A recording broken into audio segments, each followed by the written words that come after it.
guys.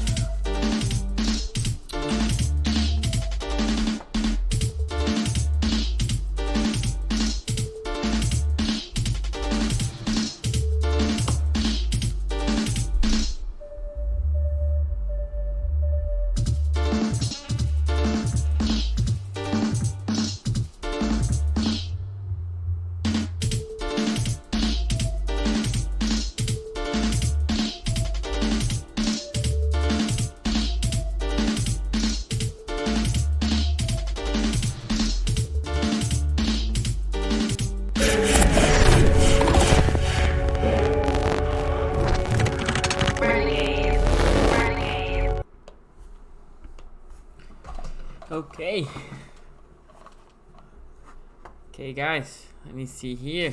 See, you guys are okay. So I see the whole Jimmy trade talk. Let me see something real quick. I want to see. I know it's a rumor.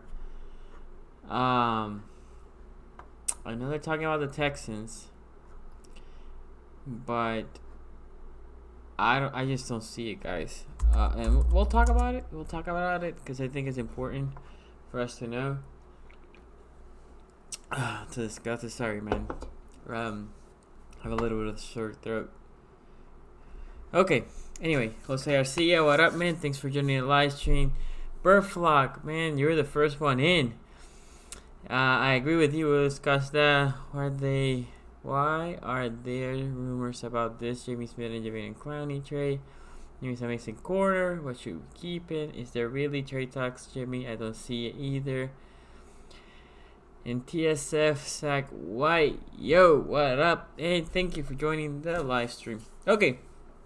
Hopefully you guys saw my stream, or not my stream, my video on, what I thought about the game the other day with the Jaguars, right?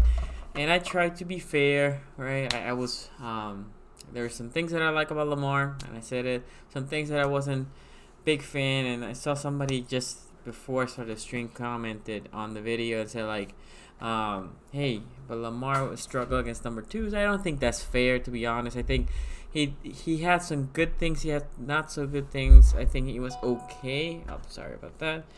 But if we're honest, he was also handicapped, right? He wasn't able to run, or like probably directed him not to run. He was missing the two guards. I didn't like what I saw from Illuminor that game. Hurst also was average at best throughout that game. But he did have some good passes. And the other thing is the ball was coming good. Like the ball was really like coming straight. So that being said, that was from that game. Oh, by the way, so calls, we're gonna do calls later. So if you guys try to call now, I'm probably not gonna take it because we're gonna take the calls later. So yeah, then after that, I also said like, hey, Betvic is gonna get traded. Saw some fans said like, hey, why we traded it so early? Why didn't we wait? To be honest, I was surprised that we didn't wait until Wednesday. Not that we didn't wait until later. He had a really good performance on kicking and punting. There was teams that are like desperate and their kickers struggle in the first game. So his value was up.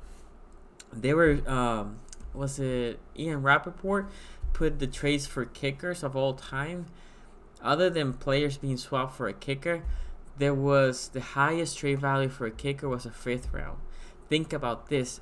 Betvic has never kicked in a real life game. Never. He has never kicked in a real life game. He's 0 for 0 in a real life game. All he's done is preseason, and he was an undrafted rookie. And you flip it for a 5th round pick. I thought it was an amazing value. I thought it was awesome. The trade was just spot on.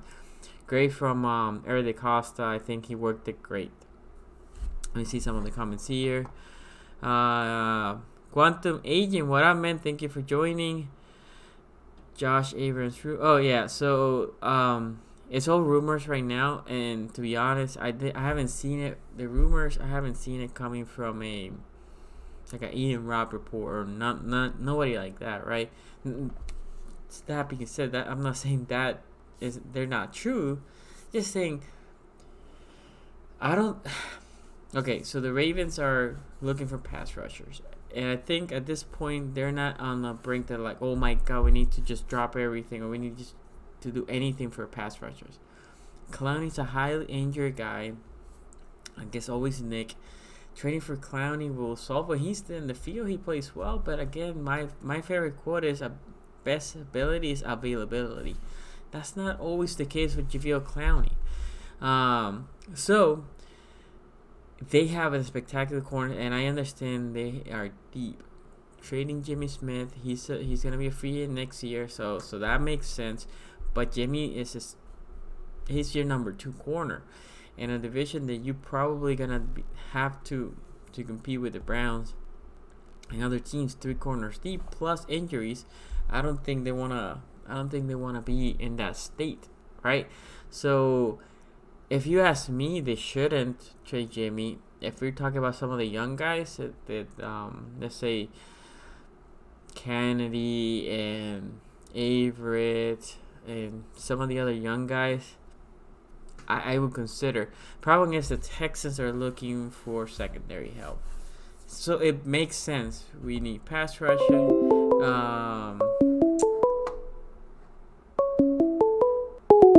Okay, guys. So, like I said, I don't know who called and call me later. Let me finish here, and then I'm gonna open phone line. So I apologize for that. Let me see here. How can I do this? Anyway, here it is.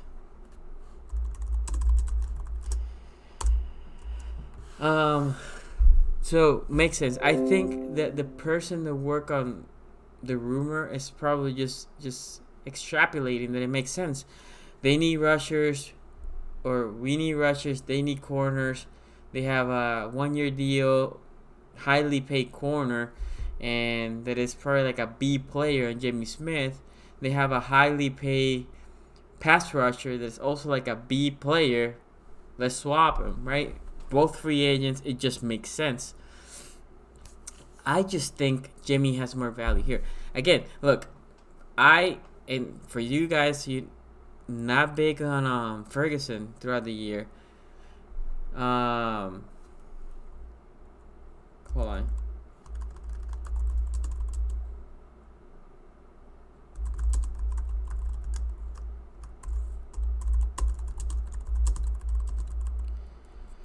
Okay, sorry. Yeah, so somebody called. I was just telling you guys to give me some minutes, and I'm going to open phone calls because I want to hear from you. I want to hear from preseason game number 1, and I want to hear what you guys think about preseason game number 2. Anyway, so what I was saying. Oh, so I think just people were pairing like 1 and 2, right? In my opinion, let's see what Ferguson had a really good game, which I was not expecting. He had a really good game. I like what I saw. I like his burst. I thought Tim Williams had a good game, and you know what I like about Tim Williams? In the open field, he looked good. He wasn't just rushing, which has been my problem with Tim Williams. Bowser rushing, he wasn't the greatest, but on the open field, like always, he's pretty good. Ray also had flashes, and Pearl McPhee, and Judon was leaving in the backfield, but let's be fair, Judon was playing against a second-tier tackle, so he's a first-tier rusher, or at least starter rusher in the league. So. Okay, so let me get some questions because I see the chat going by quick. Okay. Craven, what up, man? Thank you for coming. Let me see here. Javon B, what up, man? Thank you for joining the live stream. Donovan, thank you for joining. Tyler Irvin and Turner are really pushing Dixon's spot. Well, Dixon is gonna be pushed, meaning Dixon is in a. And this is from William Brown. Shout out to you. Thanks for joining. Dixon is in a 1-year deal, right? He's in the last year of his rookie deal. He is cheap, and that's great. But the reality is, if the rookies play as well as him, you keep the rookie. Well, not the rookies, but the ones that are in the rookie deal, right? Because you can control him for 4 years. That's the reason you kept Dixon throughout all this BS, right? I do like Dixon. Dixon also have flashes in the game. I like it. Ared, what up, man? Thank you for joining. Burflock, I don't know why you're posting, but for some reason YouTube is restricting you. Tim, I agree with you, Reginald. I'm sorry if I'm butchering your name. McTeer. Tim Williams needs to get more reps. Ferguson needs to get more reps. Judon doesn't need to get as many reps as he got. I thought he got too many reps. I'm more worried about the interior line depth. You talking about the D-line depth or the interior O-line depth? Because O-line, I agree. D-line look good. For the most part, D-line look good. We might trade for a plug-and-play guard with either of our new draft picks. Well, William, that works if there's a trade partner, like meaning if there's somebody willing to give you a guard. At this point, everybody's usually set with if they have a starting line, O-line, they don't want to trade that. That's very hard to find. You have to give them not draft picks. Draft pick will be more like middle of the year if their teams are sorry guys. Their teams are out or basically just quitting, and then that's when you trade for an O-line for picks. Okay, here I predict Jimmy retires a Raven. He's very loyal to Ravens. I see him taking a pay cut to stay. Well, that will be next year. I'm hoping. I would like for Jimmy to retire a Raven. But Gentry, what up, man? Thank you for joining the live stream. Jimmy's a great corner. We better not trade him. I agree. I like Clowney just because you can move him all over the D-line. I'm okay with Clowney. Harry, shout out to you. I'm okay with him. I don't love Clowney. Again, he does get too injured. I think he hasn't lived up to the hype. And his hype was huge hit against Michigan. And remember that was just people lost their minds. He's good. I'm not saying he's not good. But yeah, I say Kennedy, Jones, Anthony, and I'm for Carr and Jimmy. Is for what? Josh Aaron, can you rephrase that? I didn't get it. Let me see. We need to leave the secondary alone. Yes, I agree. Johnny William, what up, man? Thank you for joining. Illumina looked like a hot garbage in the first preseason. I didn't like how he looked. Hopefully next week they put on Ben Powers. Hopefully that's the starter that runs with the ones. Kenny Young. Let's talk about my boy Kenny Young since Burflock brought it. Kenny Young, a guy that I love. You guys know that I'm a big fan of Kenny Young. I was disappointed when I saw him in camp and Bohr was flying. If you go to the game, and this is something I told you guys, Kenny Young looked better than Bohr. And this is only, I also said in my video, preseason game number 1, let's not get too high or too low. But Chris Bohr and Kenny Young basically flip-flop. Kenny Young looked like he was ready to ball, right? Kenny Young looked like it's a gamer, maybe not a guy that it shows in the practice as much, versus Chris Bohr in practice has been shining, but in game time, he wasn't there. So that's important to take note. So yeah, Kenny Young, I'm excited when I saw for him. I don't really know about this trade. I would love Clowney, but I don't want to get rid of Smith. I would prefer get the corners. I think we have enough rushers that if you keep them fresh, rotating, this is my opinion, and beat the linemen over and over. If your rushers are fresh, we should be fine. I'm not saying obviously having a premier rusher would be great, but I just don't. Let me pull Clowney's stat. I don't think Clowney, unless I'm just not seeing something. I don't think Clowney's stats are that great. So last 2 years he had, but I want to see how many games he actually had good seasons sack wise. And the last 2 years have been the most healthy, 9.5 and 9. That's good. I'll take a 9 and 9.5. So, okay, so let me see here. I want us to keep Jimmy for this season. I don't think he'll be in Baltimore. Well, I think James Shepard, thank you for joining. I think next year, his money-wise, he's going to go way down. So we'll see. We might be able to keep him. Avery had an okay game. He has some good things. He has some bad things. He's not ready for prime time. That's my opinion. For Avery, after preseason game number 1, we'll see after that one. Jay, what up, man? With Jimmy with Jimmy's injury history, he's not guaranteed either. So I would be okay with that trade. Okay, I mean, I can see both sides. The one thing that Clowney has going for him, he's 26, versus Jimmy is 30, I think. So we basically see New England, Pittsburgh, and the Browns who all run the spread, 4 wide receiver, 5 receiver set. I agree. We had to defend the pass first. Well, yeah, but the pass rush is part of the defending the pass, right?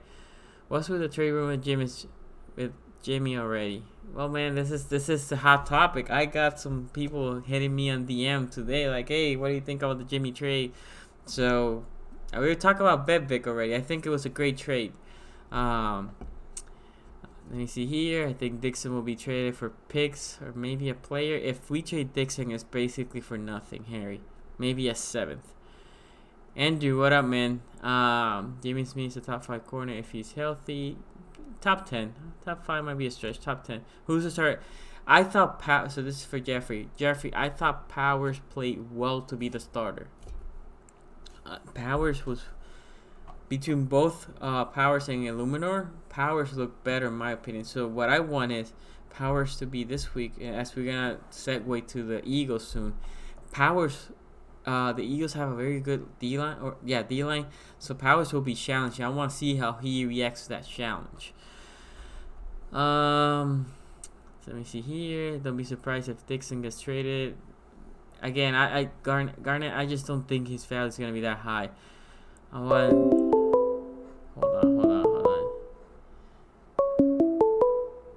on here, guys. Sorry that I'm not taking the calls yet. I am gonna take calls. Give me a quick second, and I'm gonna open the phone calls. Okay.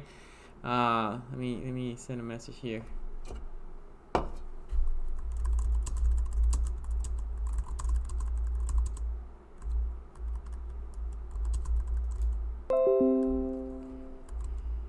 Okay, so let me see here. Oh, Yannick. Oh, you want Ngagwe. Well, yeah, but Ngagwe will cost you, I think, maybe more than Clowney. How much does Avery see the field this year? Depending. If we had Jimmy Smith, Avery's healthy, he's not going to see him much, Jeffrey.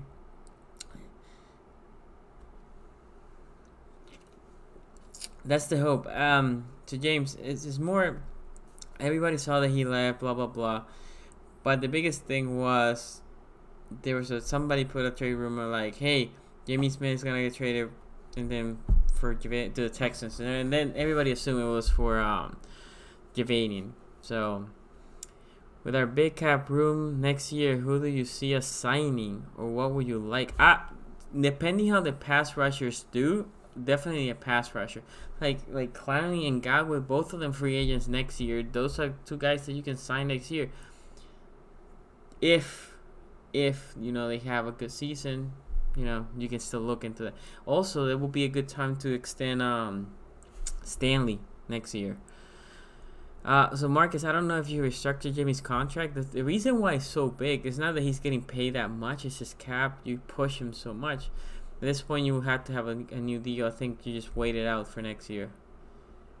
Let me see here. Hey, did you know the Steelers lost their wide receiver coach? Yeah, no. Rest in peace to the Steelers wide receiver coach. I mean, there might be rivals, but I mean, it's a sad tragedy.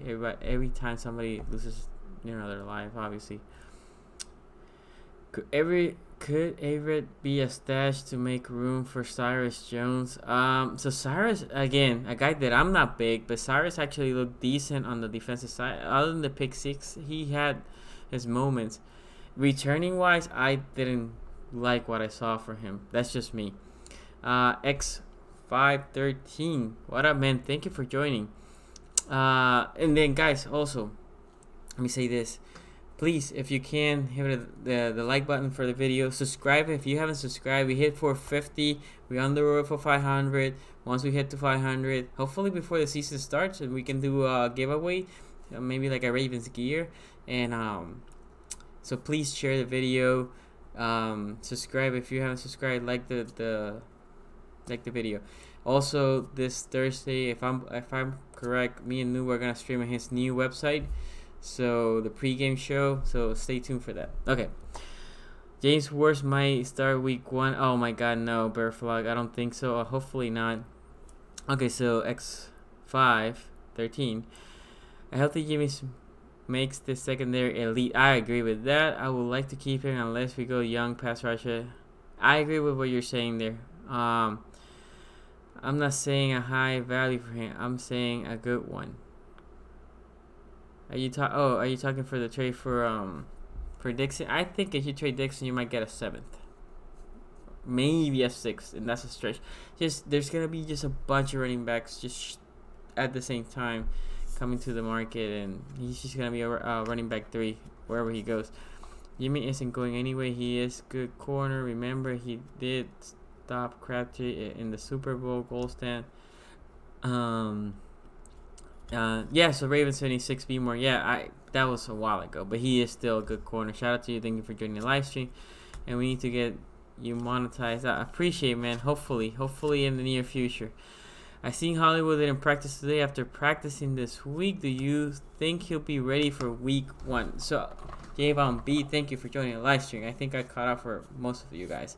So, I don't think he's going to play. I said this a while back that Hollywood might play week 3 of the preseason for a little bit. I thought maybe he got a snap here or there, but I don't think so.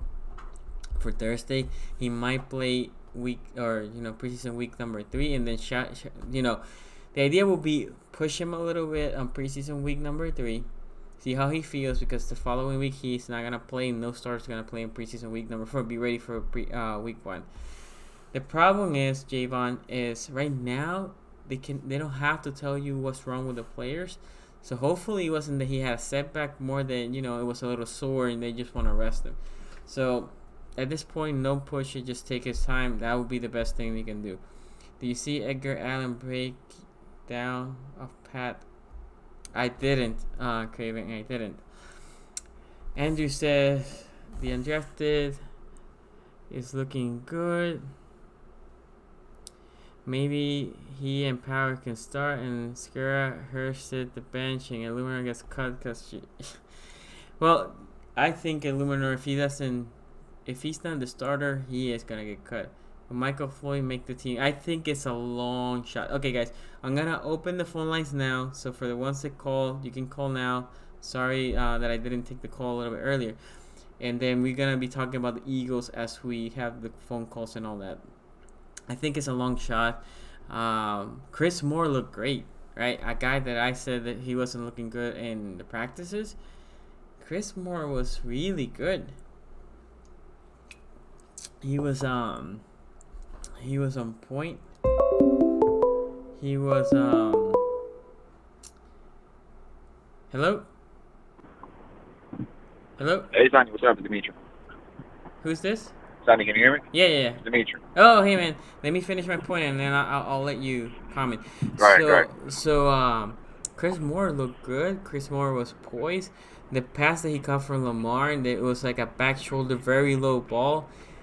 That was, I mean, it was an incredible reception. It was a bad throw for Lamar. He did great. Chris Moore adjusted. Again, a guy I was not expecting much from the game. He looked good. Anyway, so Dimitri, can you lower the stream? I'm not listening, sir. Oh, I hear a little feedback. Do you guys put some thumbs up if you can hear him good? So what up, man? How you doing? How you been? Good. How you been, man? Working hard in this, working hard at work. You know how it is. I hear you. Yeah, I took some time off of work today. It was my birthday yesterday. So happy birthday! Happy birthday to you, bro. Thank you. But yeah, I wanted to talk to you about something. So the whole rumors that came out today it wasn't with any facts. It wasn't with any sources. That's what I assume. It was just somebody decided to make some rumors. I don't believe that we're going to trade Jimmy Smith because even though people were burning him in practice, he's not in his prime anymore. He's more towards the end of his career. Mm-hmm. yes, he's getting injured a lot as well as Clowney doesn't get injured. But the thing is that he's a veteran. He has good technique. When he's healthy, he is above. He's better than good corner. I agree. So I agree. I don't believe he's gonna be traded anywhere. As far as Marquise Brown, from what I read today, they said that he had a little sore hamstring, Yeah, that's so what I they assume. just set him out. Precautionary. Yeah, that's what I assume. Right. So let's Um, go ahead. no, no, go ahead, go ahead. No, what I was gonna say to your point, I assume it was somebody creating this rumor, because it almost looked like something a fan will do, right? Oh, they need a pass rusher, they need a corner. Let's swap these two. But I would say if Averett will look better, if Kennedy looks better, especially more than Kennedy Averett, and you think he can be a starter this year, then you can talk about either Jimmy Smith or Brandon Carr being traded for somebody, like if the Texans need a corner or something like that. But Averett didn't look. I mean, he looked okay. Goes back to he looked okay against second teamers and third teamers, but he wasn't consistent. He didn't look like he was ready for prime time. Kennedy the same way. So as of right Right. now, you don't wanna weaken your best position. So Right. Honestly, I don't know what people saw with Everett. I don't know if we saw the same thing. But what I saw is that he was getting beat on passes. The only reason why people say he looked good is because one, the receiver didn't catch the ball, or the ball was underthrown or overthrown. I will say two things. He got lucky. Two things. I think yes, as for me, it was more like he was in position, meaning he was playing tight coverage and man coverage, and he was close enough that he made the catch difficult, but he never turned the ball. And he so what it looks like Right. he cannot find the ball. That's his problem. He plays tight, Right. and when you play tight, I'm not expecting you to have picks. I'm not, because it's very hard. But you should be able to find the ball enough for it to swap the ball or make it like some of those passes should have been caught. And if it was a better receiver, it would have caught it. It would have been easy, but it would have been a catch. Versus Exactly. this receivers that he was playing wasn't the best. He was playing good coverage, but if not finding the ball, so that's something Aver has to work on. And second, he got lucky. The play that the Jaguars challenged and they lost, I thought it was a PI by Aver. I thought he got there early too. So they Right. they they Right. call Stan. I just think they don't know how to call. They don't want to start overturning a lot of PIs unless it's outrageous. And it wasn't outrageous, but I did think he got there a little bit early. Okay, I think he played okay, not horrible, not Right. great. If the people that are saying that he played great, I think yes, you were watching a different game that I watch. But he was in position, but he needs to start making. He needs to find the ball. So again, more for me, it's more. It looks like he's trending up. That's what you want. He's in the second year. Is he ready to be a starter? Right, to be part of the 3-man rotation that is Carr, Jimmy, and Marlin? I don't think so. So that's why you keep Jimmy. Now, Yeah. if he looks better week 3, right, like he start balling, then maybe somebody wants to trade for him because he's very young, or maybe he pushes a guy like Carr, Jimmy to be traded for a asset. But I don't see it. That's just me. And the other thing that I wanted to mention is I don't really think Winnie Clowney, as you mentioned, he is injury prone. He hasn't lived up to the hype. And as far as Ferguson, I was talking to Coach the other night on his podcast, and I told him the same thing. And I'm like, look, man, just because some people don't make a noise in practice does not mean their game doesn't translate into an in-game perspective. So Ferguson did, I believe he did a pretty good job in his debut in preseason. So I don't care if things don't translate in practice. As long as he does these things on the field when it's important on game day, if he steps that up, we don't need Clowney. We'll have a three-headed monster with McPhee, with Ray, and then with Ferguson. Yeah, I mean, and Tim Williams looked good. I just went back before the game. I said this, and I still will keep saying it. There's guys that are really good in practice, but they cannot put it together in the game. And there's guys that are average in practice and they're really good on the game. That's how we discovered Pierce a couple years ago. Pierce, you never heard anything about Pierce in practice, and then this dude showed up in the game, start balling. You're like, who's this guy? Who is this guy? And then that's how we notice him. So, anything else, man? That's it, man. Keep doing your thing, bro. Thank you for calling, bro. No problem. Have a good one. Take care, bro. Okay, guys. Let me see here for a moment.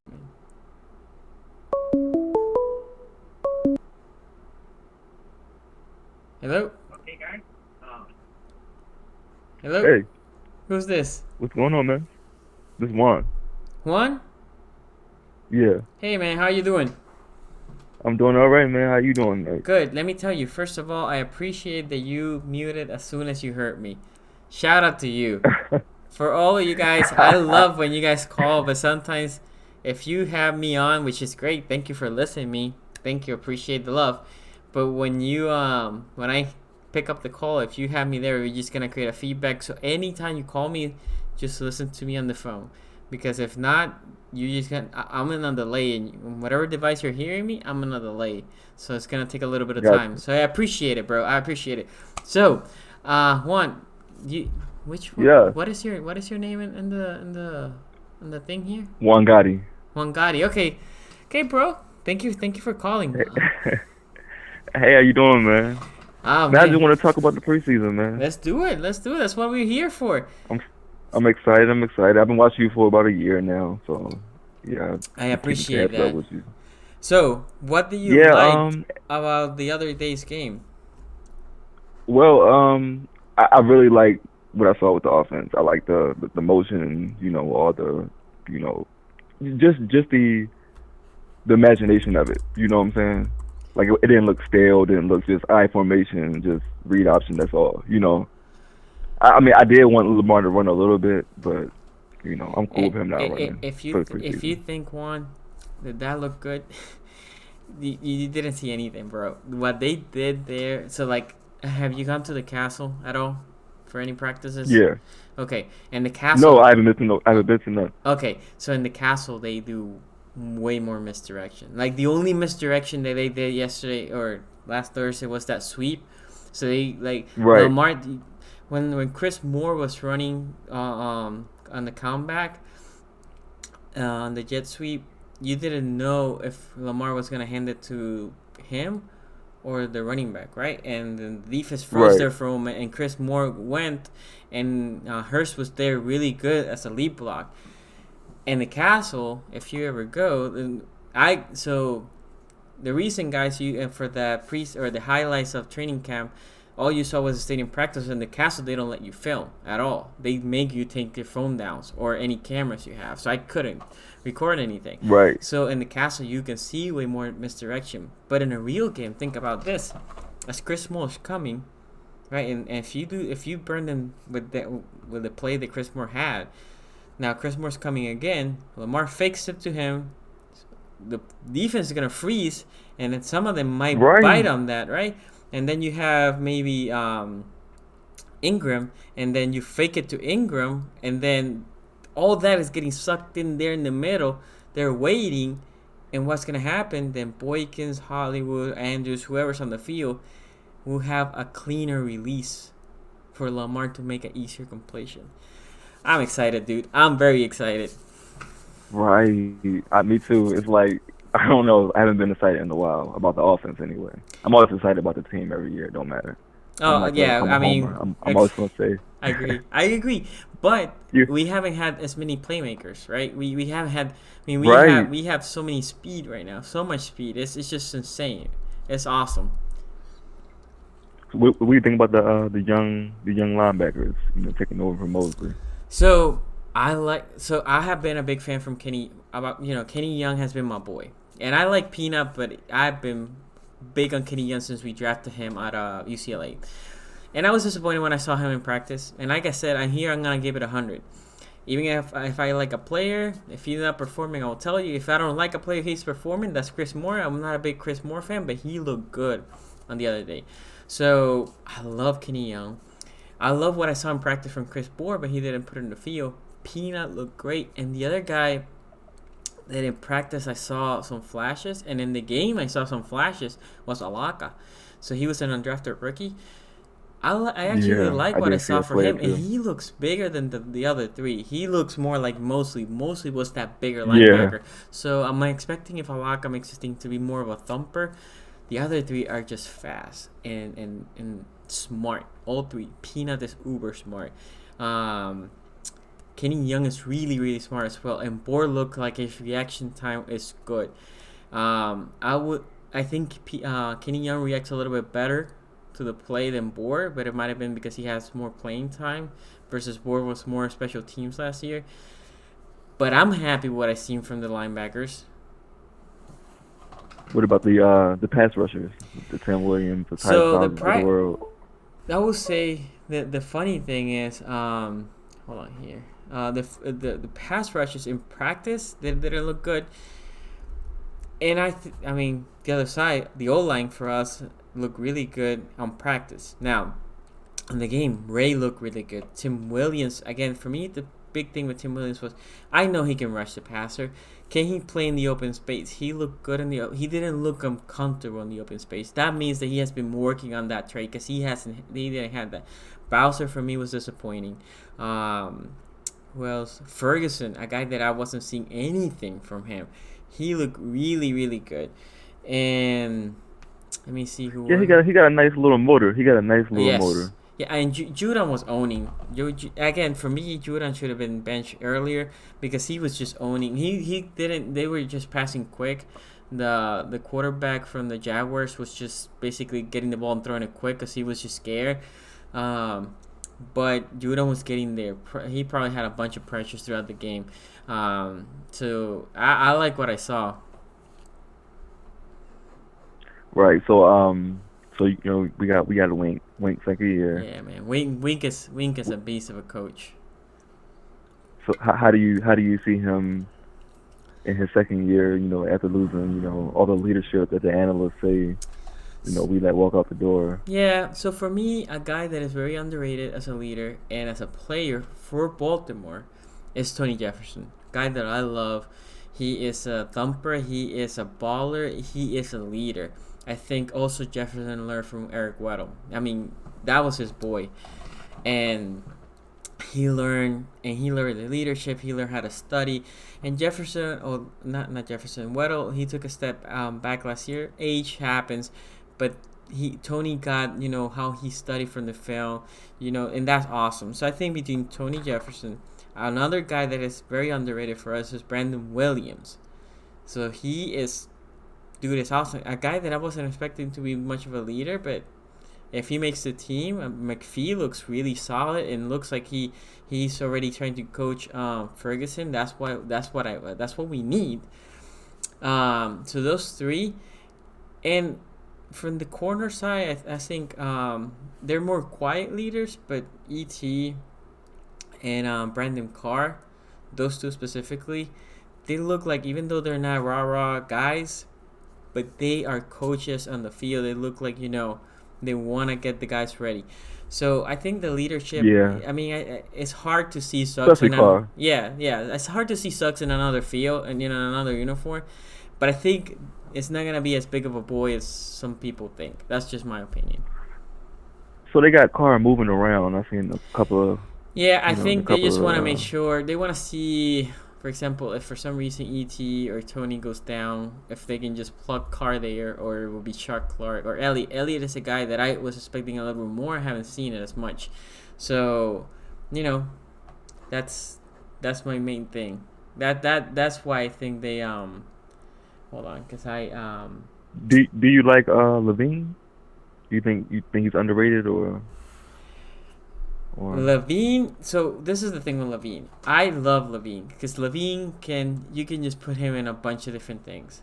And guys, I and hold on here for a second. One, Cincy Bengals fan, I don't mind the bickering, but let's just have it. If you're gonna debate, let's debate. But trolling, there's no need for trolling. Let's just make it fun. If you want to debate us, it's fine. But don't be trolling. Anyway, so Levine, I think Levine is a Swiss Army knife. He is great as a safety, meaning not great as a starter, but just for reps. For a 4-5 wide, you bring Levine. That's when you might bring Elliott. You just have people to cover. They are good tacklers. They're bigger bodies, and they're fast. Levine, that's in that game against the Browns, that last game of the year. That's where he was. Mm-hmm. It wasn't that Weddle was out of the game or Jefferson. They brought Levine as an extra safety / linebacker, right? Levine is great. I think obviously Levine is the captain on the special teams. Exactly. He dude is amazing. I can't stretch enough how good Levine is.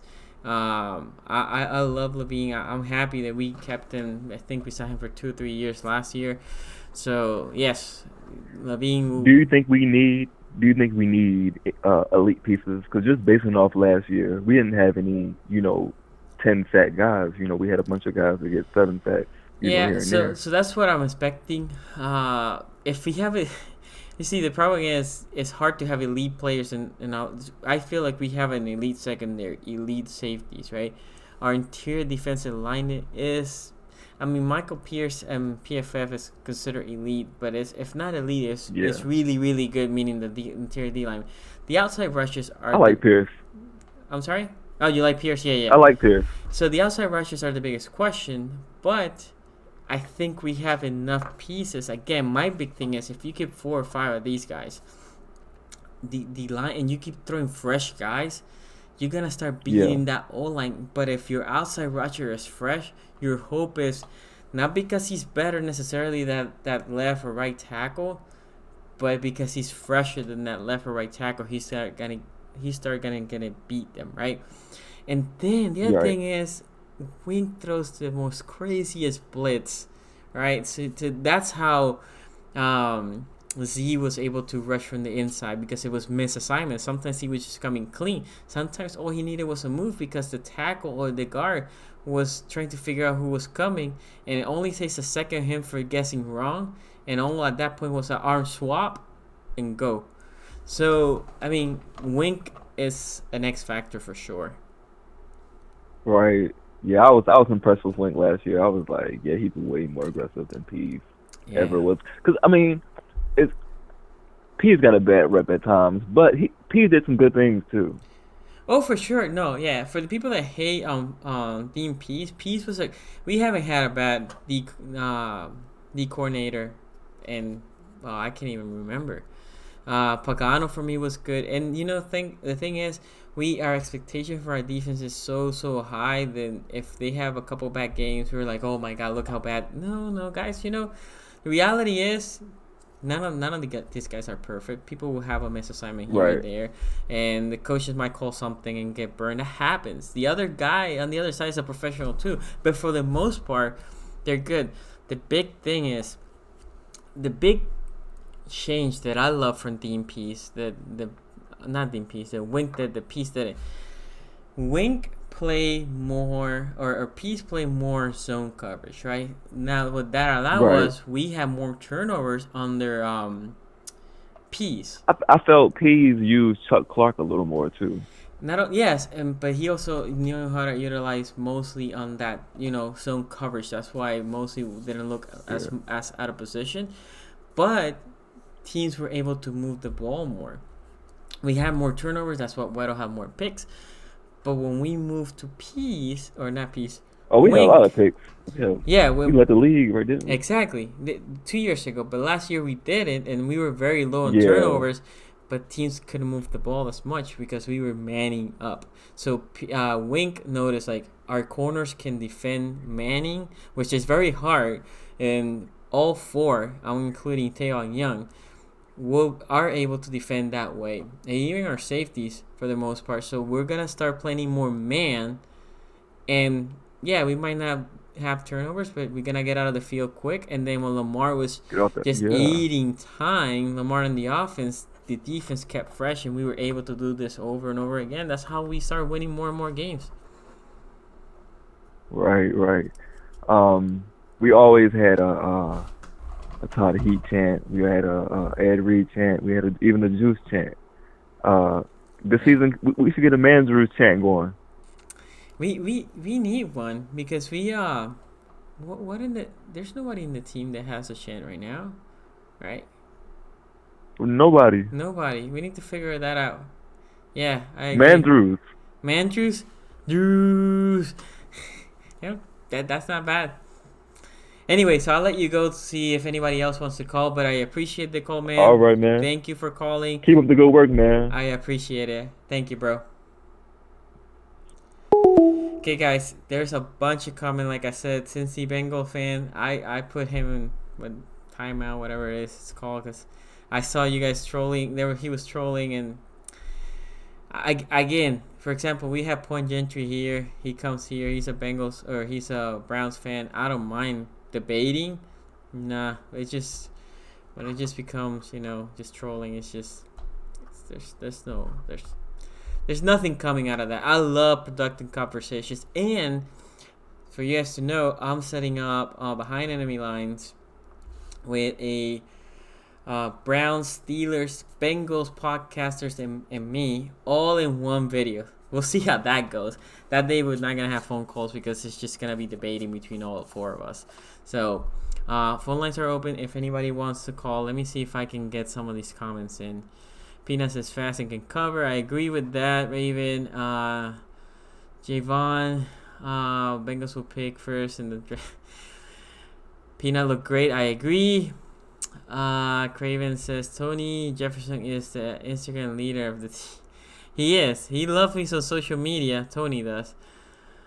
Luvalu 24. Hopefully I didn't mispronounce that, man. Shout out to you for coming.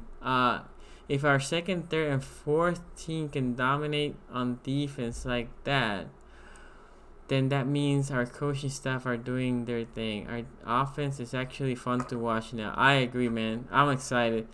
Carlos, thank you for joining. Elliot was just knocking the rust off. I'm hoping, Carlos, again, I'm big on Elliot. Don't get me wrong.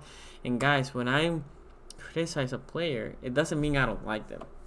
Again, praise to more. I'm not the biggest fan. I killed Kenny Young for a couple of days here because he wasn't looking good, but dude was actually impressive. So I had to call it. Whatever I see, I'm gonna call it.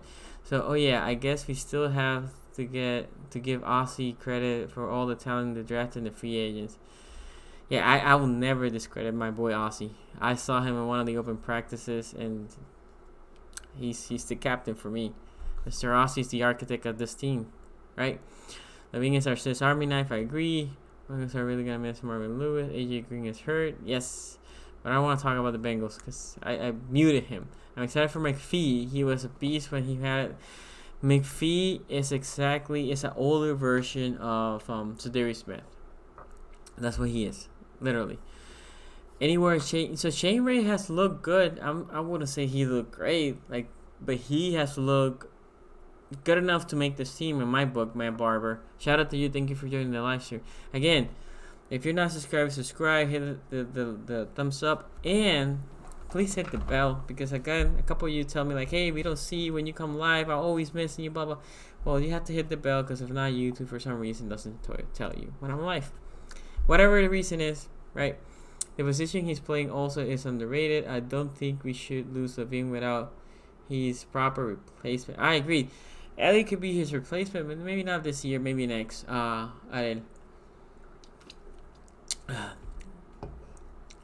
World, I'm assuming Wormley. Oh yeah, Wormley and Willie look good. Yes, both of them. Love what I saw from the D-line. Needs more pressures in third down. I hope you're right, Williams.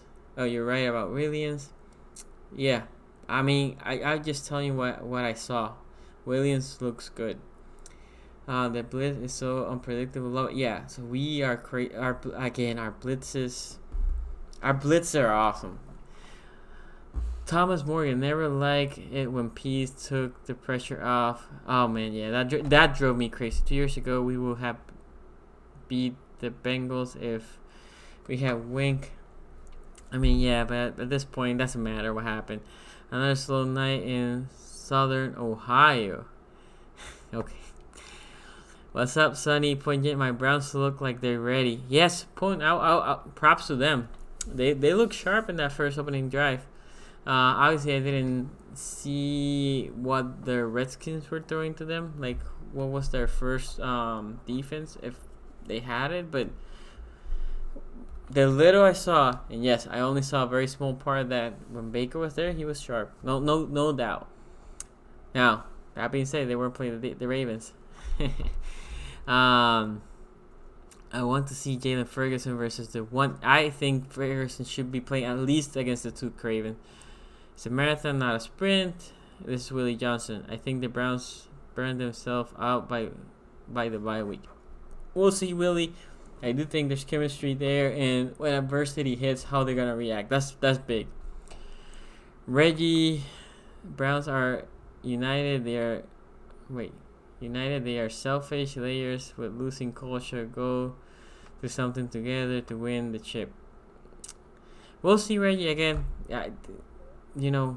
Time will tell. So, yeah, I haven't talked about Ricker, Juan. You're right. Ricker was bruising the other day. He looked good.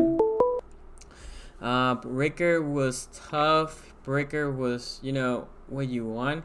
That's a guy that I thought they should cut, but he looked good on both sides.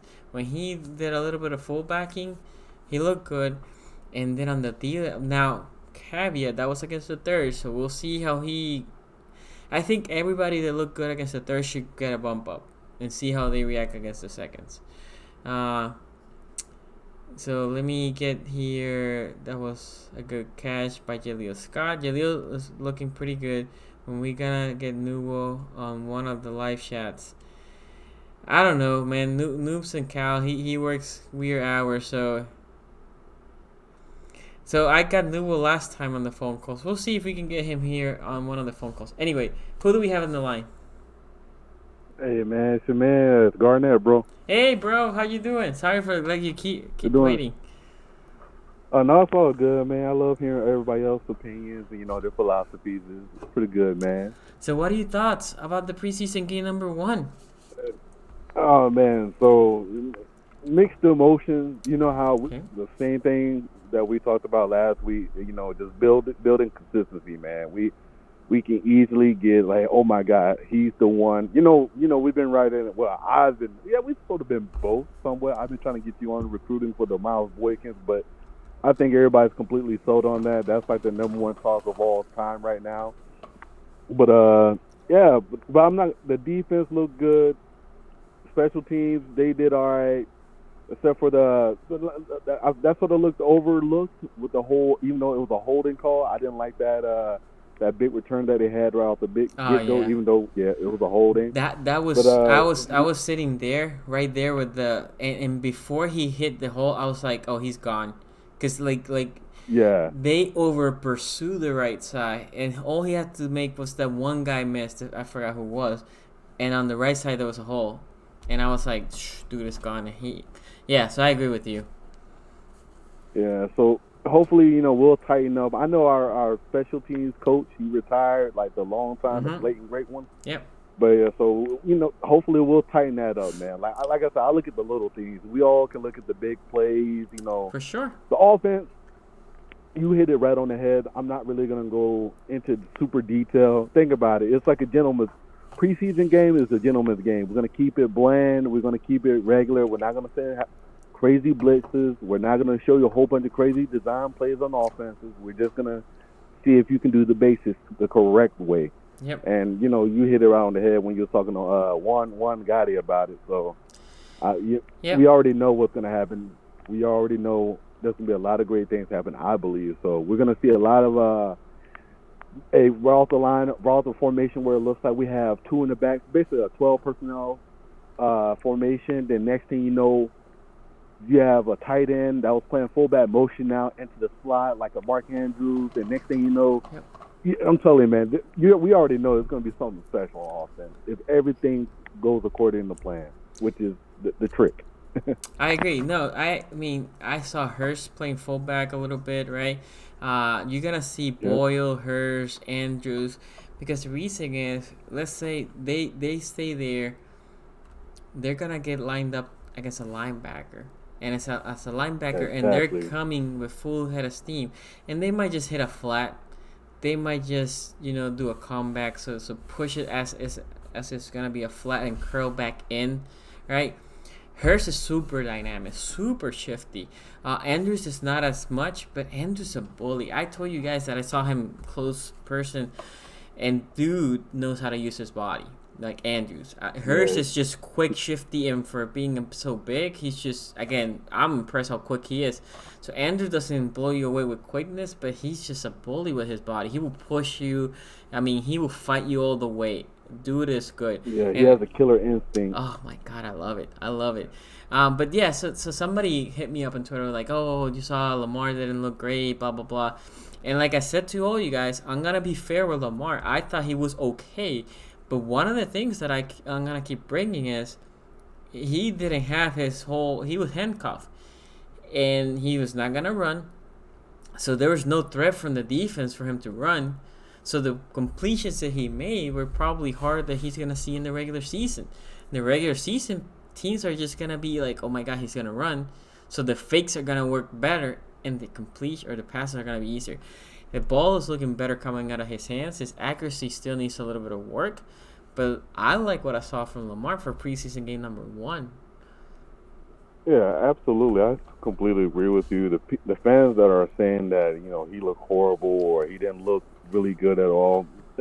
Like I said, I'll take a page out of Aaron Rodgers' book, RELAX. Relax. Like, come on, man. Like that's the best thing to look at. What we just talked about, they're not going to show anything special. They're going to do a bland offense run. They're going to show. They want to do the basics, make sure they can get the check downs correctly. Which, to be honest with you, he went through his checks tremendously well. Yep. When he hit more for the 30-yarder for the 30-yarder, Yep. he literally went through 3 reads less than 3 seconds. Yep. So That was beautiful. like I said, man, it was. So for the guys that are saying that Lamar didn't show nothing or anything, that's crazy, man. They must have been on the green grass, the special green grass or something. But he did what he had to do. He did what he was told. Simple as that. Yeah. So again, so for you guys, what Lamar Jackson is gonna do, stay in the pocket, don't get hit. Essentially, what they want him to do is just work on passing. Exactly. And for the other, because I heard like, oh, Lamar's having a tough time in practice. I got 2 things for you. For those of you who are saying that is, 1, look at the defense he's playing against, which is great that he plays against that defense every week. 2, Yep. in practice is when it's his time to see like how much he can get away with. Can I thread the needle between that safety and that corner? You don't want him to do that in the game. He needs to see how much his arm will let him get away with that. So that's what practice is for. 1, and 2nd, again, E.T., Humphreys. I mean, we're talking about a stacked secondary that he's playing against. So again, Exactly. I'll go back to what you're saying. Relax, right? Just take it easy. Be Yeah. fine.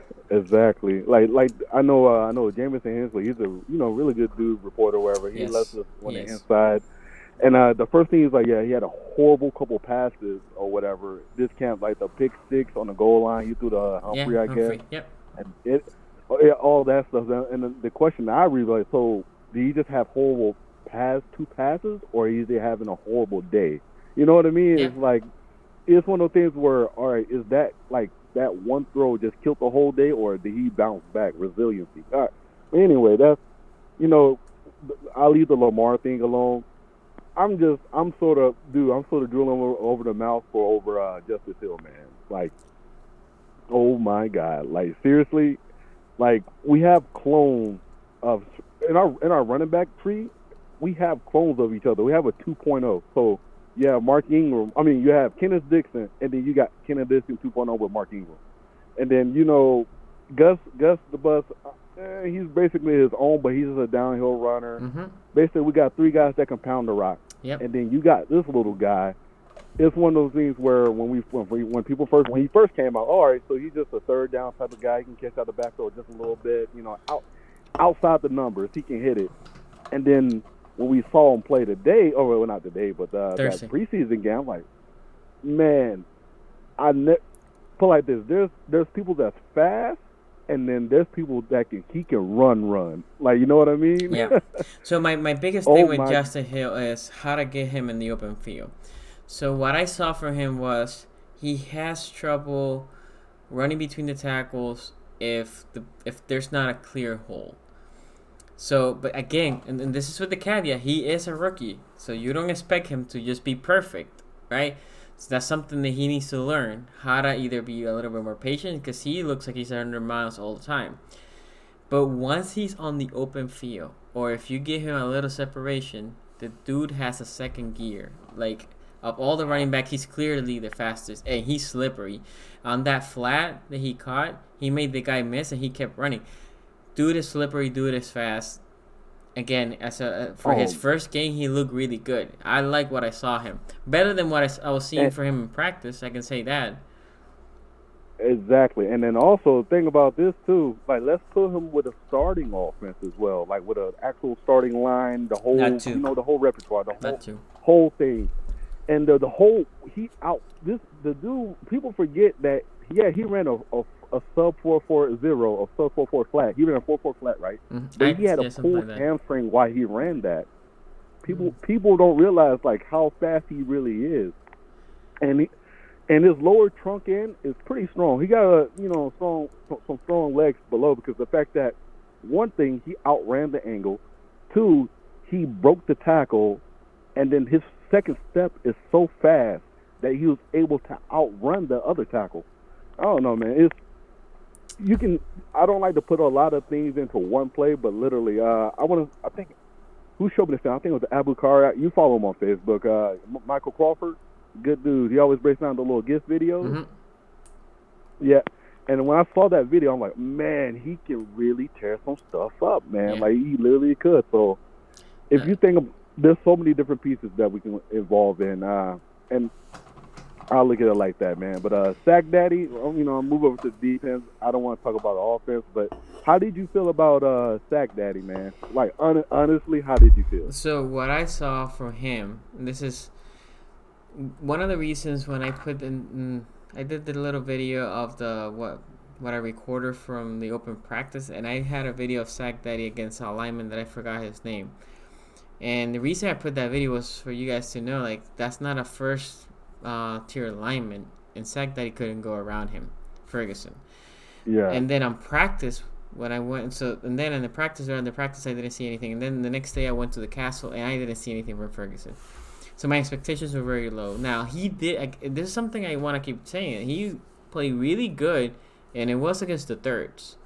So what I want is, so that is good. Against third stringers, he was good. He was getting pressure. Again, not many sacks because the Jaguars were throwing quick. The quarterbacks look scared. That being said, they said that he's getting better in practice, which is a good encouragement. I want to see what he can do against seconds. He needs to be moving to seconds and see how he does. Because I saw very quick, people were like hyping. I was like, that's great. He looked good. Against thirds, he looked really good. But let's see him against seconds. Let's up his competition. And that's my whole thing. Like, for example, Ben Powers played against seconds, and he looked good. So for me, I want to see Ben Powers against first, and especially against the Eagles, really good D-line, and see how he reacts if Cox goes on top of him. Malik Jackson, dudes are really good that you're like, this is not bottom tier. This is not only starters, but top tier in their positions. And if Power holds his own against that competition, then dude should start. So I want to see Powers move up. I want to see Ferguson move up. I want to see Kenny Young being swapped with Board. So Kenny Young didn't start. He was playing more against seconds and thirds. I want to see Kenny Young play against first and seconds, and Board play against seconds and third. Because they have the competition. I want to see Elliott, because Elliott for me wasn't as impressive again in the preseason game.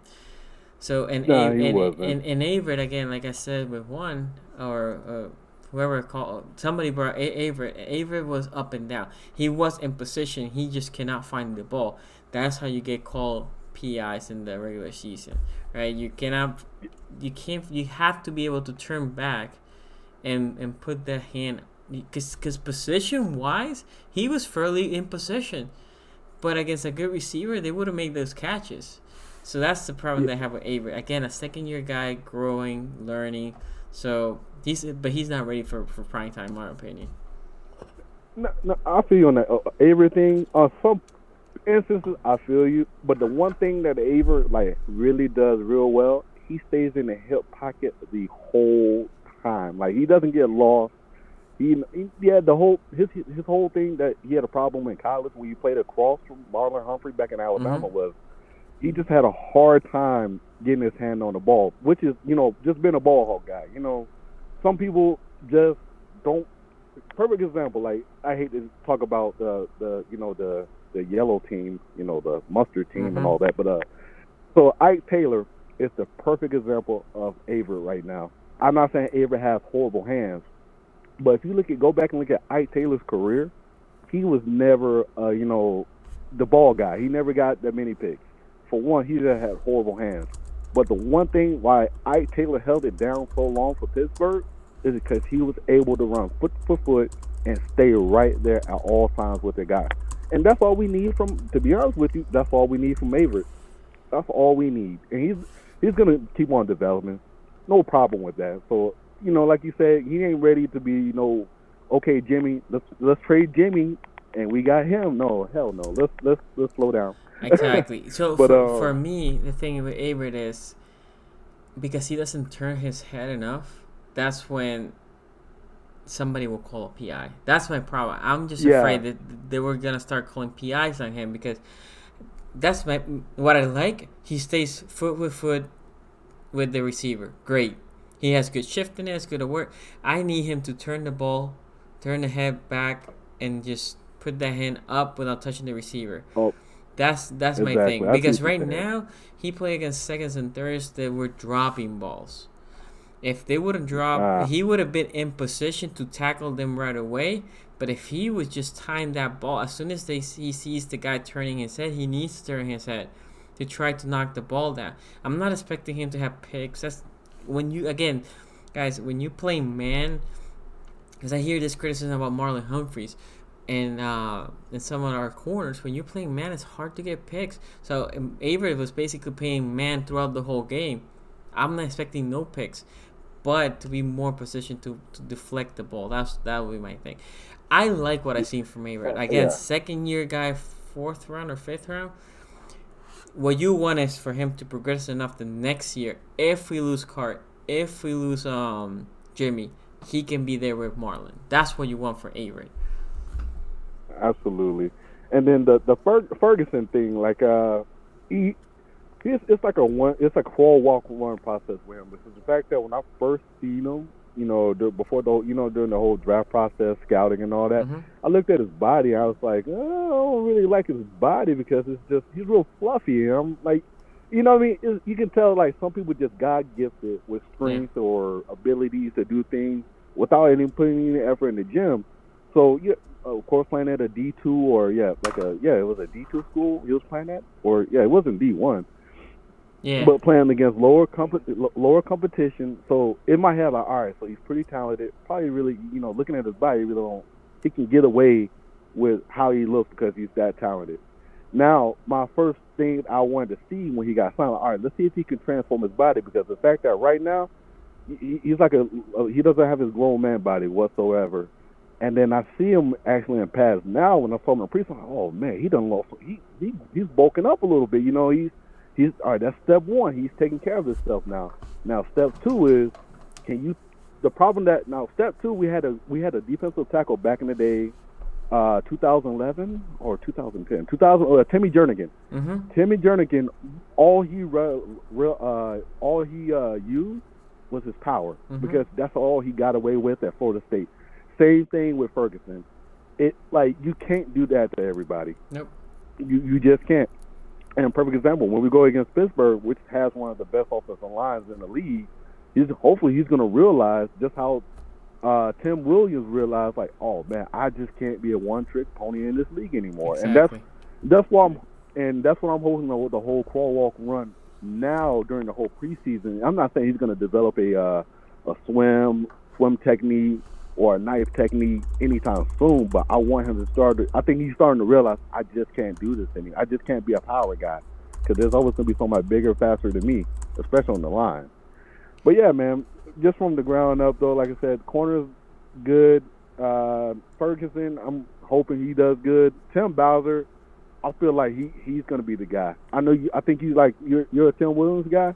No, I actually thought before we started training camp, I thought Bowser should have been the de facto starter and his job to lose. He is more athletic and more versatile. But I actually like what I saw from Tim Williams more because he actually looked like he's elevating his game on coverage as well.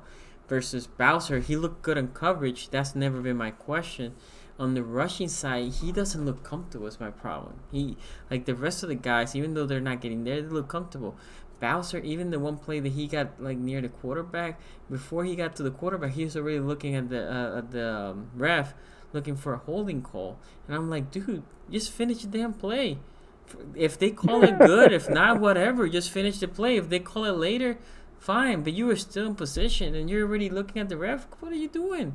Keep going. Yeah. So that was my. But I want Bowser because again, Bowser has more the athleticism for be a more complete player. That's what I think. Yeah, same here. Out of all of them, Ferguson, one trick guy. Tim Williams, one trick guy.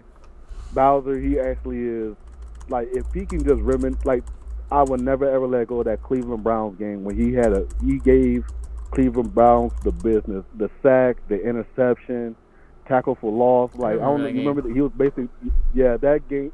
That game showed me a glimpse of what he can be. That's why I always call him Adelius Thomas 2.0 because literally Adelius Thomas was damn near the same player as Bowser. Or Bowser was damn near the same player as Adelius from back in the day, man. Yeah. But yeah, I completely agree with you on everything what you were saying though with everybody else. I'm sitting here listening, watching, everybody saying, having great opinions, and then it come back to you, and I was like, yeah, man, it's the truth. The whole Jimmy concept. Now the only thing I was saying about the Kenneth Dixon, I want Kenneth Dixon to ball out. I'm not saying we're gonna get a first or a second, maybe not even a third, but if we can get either a fourth round value pick just for Kenny, or for Kenneth, or maybe, hey, well, we just got rid of our right guard, so not right guard. No, we just got rid of our left guard. Lewis. So Lewis. So maybe we can get a depth trade, or maybe you know what I mean, something that we can benefit from. And yeah. So I'm just tired of watching. If you think we can get from Kenneth what we got from Lewis, then I agree. But my biggest thing is with Kenneth Dixon is teams that might need a running back, right, are just going to look and they're going to say, like, well, usually you got undrafted and late round picks that make an impact any given year. And as soon as the first cut happens, there's going to be a lot of good running backs out there. And then when the second wave, there are going to be more running backs. So that was the biggest thing. The running backs right now, the value is so big that you're just going to assume that you can find another guy. Unless it's a championship team and you are not desperate, but you're getting hit on your running backs are have a lot of injury and you just need to depend on that. The second thing, then you go back. Let's say you say, okay, I want that guy, Dixon. Then you look back, it's like, oh, but wait, he's always getting injured. So I can't give a high, 5th or 6th round pick with a guy that's always getting injured. And the suspension history. That's why I think if you can get a condition of 6, condition of 7, you just take it and go. Yeah, I agree with you. I think we can squeeze out a 5th because of the fact that, so the big difference between obviously a lineman and a running back is the skill position on there. Understand that, but the biggest difference between for the Lewis and the Kenneth Dixon is out of 3 years, Lewis only played 28 games. Yeah. Just that's it. Just 28 games. Now Dixon, he had an injury, but mostly it was like a PED. He got suspended for. Mm-hmm. But people know what Kenneth Dixon can bring to a game, and I think that's the value. His value is a little bit more higher than I would say how he got for the Lewis. Hell, shit. I'll look at it like this, man. We just got a 5th round pick. A 5th round pick for a kicker. Yep. You know what I mean? So yeah, the market is desperate at times. 49ers, they're banged up at running back already. Like Jared McKinnon, he just had his knee is still not good from his ACL injury he had last year. Tevin Colvin, he was banged up last year, but they signed him to a big year deal. But he, on and off. So it's like you said about preseason, running back's going to get cut. But I'm just saying that Kenneth Dixon's value is a little bit more higher than a lot of running backs in the league. Like, because he's a special runner. Like, he's probably the best pure runner we have on the team. So he might not have breakaway Kenneth Dixon, the big thing with him, he's young. He played 12 games as a rookie year. He didn't play at all in 2016, and last year he only played for 6 games. That's right there the biggest problem. It's not between suspension and injuries. Last year was mostly injury. He hasn't been able to be on the field. So I think if you can get basically a conditional 6th round, so if he makes a team, it's a 6. If he doesn't, it's a 7. Then that's awesome. But I think Kenneth Dixon is a hard sell versus the kicker. The kicker is not as valuable as a running back, meaning it doesn't make as much of an impact. But how many teams in the past couple of years, good teams, we're talking about playoff teams, have lost game because not having a good kicker. So they see this kid, Vedvik, under the wing of Justin Tucker, the best kicker in the league, and then kicking 55-yarders, splitting to the middle on not a dome, right? Versus in the Vikings, so he's going to the dome, and then when he plays to the Bear again, or in Chicago, he's coming from kicking here, practicing here in Baltimore. They think he can probably kick in the elements. That's what 3 or 4 teams bidding for a kicker. There's nobody else in the market. There's nobody getting cut. That's why it drove the price up for Vedvik. Very, very true. I put all that in consideration. I did. Yeah, man. So I'm not, just a couple quick questions, and I'll let you go, dog. So okay, I want to know who's gonna be your. I just want to know stat reasons, or not to say stat reasons, but who's gonna have the most touchdowns out of all the receivers? You want me to include tight end or just purely receivers? No, just pure receivers. There's a reason why I'm I'm trying to break it down one by one. I think Boykins. Because Boykin? This is the reason why. I think what I'm seeing is they like to throw it high to Boykins. They like to throw it up, and Snead is not that guy. Hollywood is not that guy. Moore's really not that guy. Seth is not that guy either. So I'm just assuming in the red zone they're going to try to feed Boykins on the passing game. So you think about 7 or 8 touchdowns? Yeah, between 6 and 8. 6 and 8. Yeah. So I just think this team is gonna go. They're gonna distribute the wealth a lot. So you're not gonna have there's teams you get a guy that's 10 and 12, and then the next guy is, 5 touchdowns lesser. In this team, everybody's gonna be packed. So if Boykin gets 7 or 8, Snead might be in the 6s, and then Hollywood might be also in the 6s. Okay. All right. So what about running backs? I'm talking about from just catching and not rushing. You think about Mark Ingram? He's really underrated when it comes to catching out the backfield. Yeah, so I was gonna say Ingram on the passing game. For the running back, I would say Ingram for sure. So how many touchdowns do you think he might have? At least 6, maybe. On the passing, probably 5. 5? Yeah. All right. So. And we already know the tight end, that the 3-headed monster. Mm-hmm. I think total. What do you think about? No, it's not about me. It's about you, dog. What do you think about Andrews? I see what you're saying. You're just trying to tell me how much you think Lamar's gonna throw. I see how you're taking me here.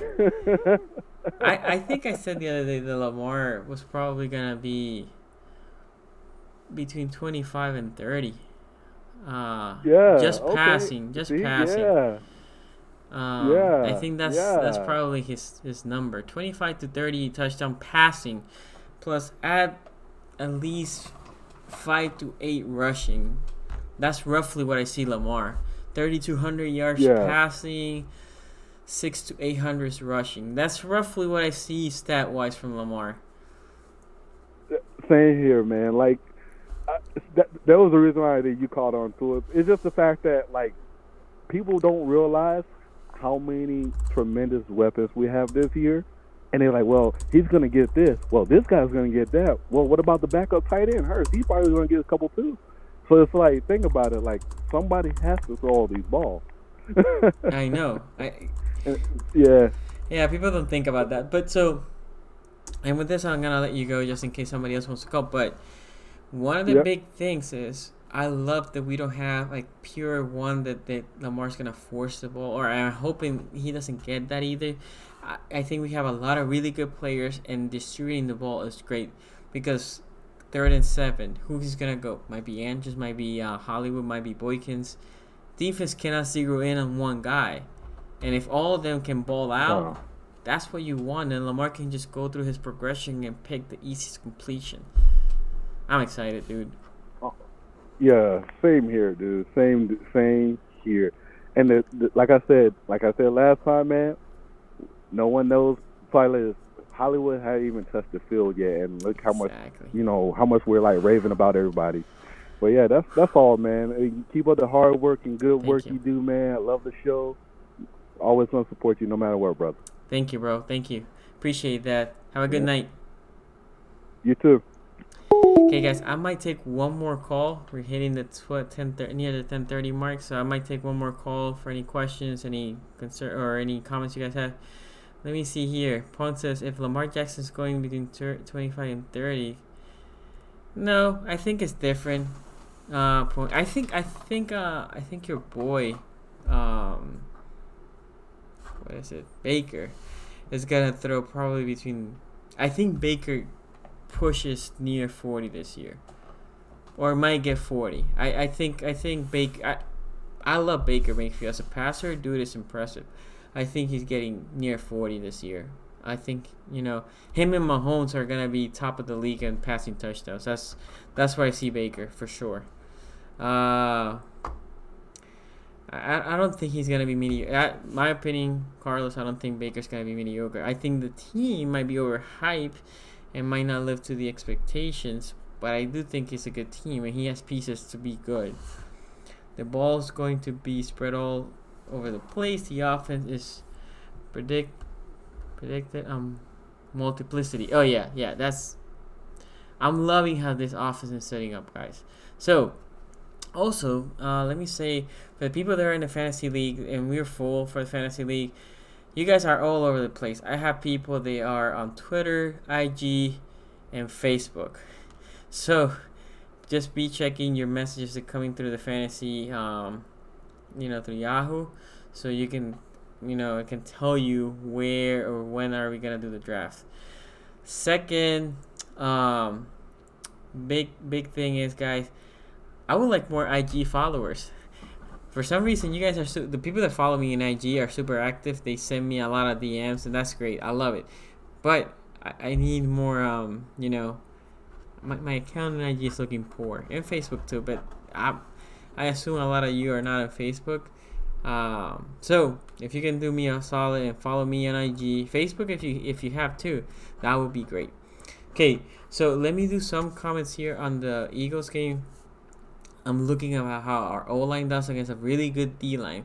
Also looking the corners, because the Eagles have really good receivers throughout. And third, our D-line. Those are the three things I want to see. Our D-line against a really good offensive line. Flip it, our O-line is against a really good defensive line. And how our corners/safeties are going to be against these receivers. Maybe the first quarters where you're going to see all this. And then I want to see the young guys, how they're progressing. Boykins had a really solid game. We need to keep him, progressing. He had 2 drops or maybe 3. But for the most part of the game, he was really good, above my expectation. Dude is super solid. So, Yes, I agree with you, Carlos. Eagles are explosive on the outside. This is Oh, I'm sorry. Yes. Wait. Eagles is the following week. Green Bay. So for Green Bay, yeah, I don't know why I'm already in preseason number 3. No, let me take it back a notch. I think Aaron Rodgers will play a quarter. And then the Packers O-line is underrated. I want to see again our D-line, how they produce, if they can produce a pass rush against the O-line. Second, I like the corners from the Packers. So receiver-wise, I want to see Boykins. I would love if Boykins gets matched against Alexander and see how Boykins plays against Alexander. I think that would be a really good matchup. Other than that, I think our O-line, like I said, I want to see Powers. I want to see how Bam Powers does. Hopefully, they put him against the first team. And, we'll see how he reacts and see how he plays. He needs to have a good... I want him. I want Illuminator out. The other guy... I want to see Zeus. I want to see how Zeus plays. He needs to keep progressing. He looked fairly good against Jacksonville. I want to see that progression. And then our outside rushers, right? I want to see Ferguson at least against the second teams. I want to see Tim Williams and Bowser. I want to see how they're doing. And there's a lot to see. So I don't know about you guys. How I see the preseason is way different from what I see the regular season. The preseason, I'm trying to, before the ball snaps, try to identify who's there. And see, and then in different plays, I try to zero in on a specific player. So for pass rushers, I try to see when the ball snap how my pass rushers are, hand placements, and as much as you can. Angles are not the greatest sometimes, but hand placement, how they're coming off the snap. Since I was there last Thursday, I was able to see how the linebackers were positioning, how they're reacting against the snap. Are they overcommitting against play action? It's different because in the regular season, I'm more enjoying the game and reacting how the plays are being made, and then in the snap, I'm watching the O line for the most part, and D line, because that's what you can see in the screen. So let me see a couple things here, and with this, we're gonna be closing. Eagles are close. You're trying to hurry up and see Hollywood. I know, bro. I want to see Hollywood on the field so bad. If Linebacker has a bad game, we should probably just cut ties. I don't think they're gonna cut ties now because we're 90. We're probably not gonna cut until preseason. After preseason game number 3, you have to go from 90 to, I think it's 68, but don't quote me on that. Who is number 2 QB Green Bay right now? Henley? No. The guy that used to play for the Browns. Oh, Kaiser? Was it Kaiser? I think it's Kaiser. Yeah. So there you go. Andrew said it. Kaiser. Hunley is in another team. He's not even in Green Bay anymore. So Kaiser's decent. He looked good in preseason game number 1. So that's a good. I like Kaiser coming out of college. He was raw, and then Cleveland just threw him there too early, in my opinion. I hope they open up the pass game for Lamar. Javon, so the big thing is they're going to just purely open the passing game, but that doesn't mean that's your offense, right? Because they're not going to go exotic running plays. They're just setting up the passing game, right? Because, again, like I said to one of the callers, on the passing game, you might see a jet sweep, play action to the jet sweep to the running back, and Lamar might just, scramble a little bit. That's just going to absorb a bunch of defensive, and that's how a misassignment happens for a deep, easy completion for a touchdown. You're not going to see that in preseason. Illuminator is a major project, has great size, but they didn't get good experience growing up in England. I agree with you, Thomas. So Illuminator, they grabbed him as a project. Now he's in his 3rd year. This is the year of performance. This is same thing that they did with Sanat. Sanat actually held his own on the preseason. Again, 2nd and 3rd tier competition, but he held his own. But Sanat is the same thing. Project player that they're just hoping to develop. Illuminator at this point, if he cannot beat Ben Powers, because they're keeping Hurst. No matter what, they're keeping Hurst. He's your backup tackle, backup guard. They're keeping Bozeman, in my opinion. He's your backup center. They might keep a third one. Would that be a lunar? I don't know. But hopefully Ben Powers beat him up. Okay, guys. So if you like this, please give it a thumbs up. Subscribe to the channel if you haven't been a subscriber. Every Monday at 9 p.m. is when we're looking to do a live stream. So I'm trying to commit to Mondays at 9. Pre-game show this week with Joe Nubo, not in this channel. Again, Joe Nubo's trying to build his web page, so we're gonna be there. I don't know if we're gonna simulcast with YouTube. I need to talk to Nubo about it. And then for the after game, I'm just gonna do what I did this week. So it's not gonna be a live video. It's gonna be more a short video of what I saw. And then on Monday is your time to vent, and that's gonna be also how we're gonna operate in the regular season. Mondays at night, that's your time to vent. That way you had time to think about the game and all that. And also, a lot of people stream after the game. I just don't want to be flooded there. So anyway, guys, thank you for joining the live stream. Kyle Ruiz, thank you for joining the live stream. A little bit late, but we talk about the Clowney trade. I do think it's just a bunch of smoke screen. I don't think it's happening. You can go back. I don't know. We probably were like 20 or 30 minutes in when we talk about it. But if you can always IG me or DM me or on Facebook. Follow my page, SCG Sport throughout. Like I said, it will be appreciated if a bunch of you follow me on IG. Thank you for joining the live stream, guys. Like I said, I'll see you soon this week in Joe Nubo's channels. Till next time, peace out.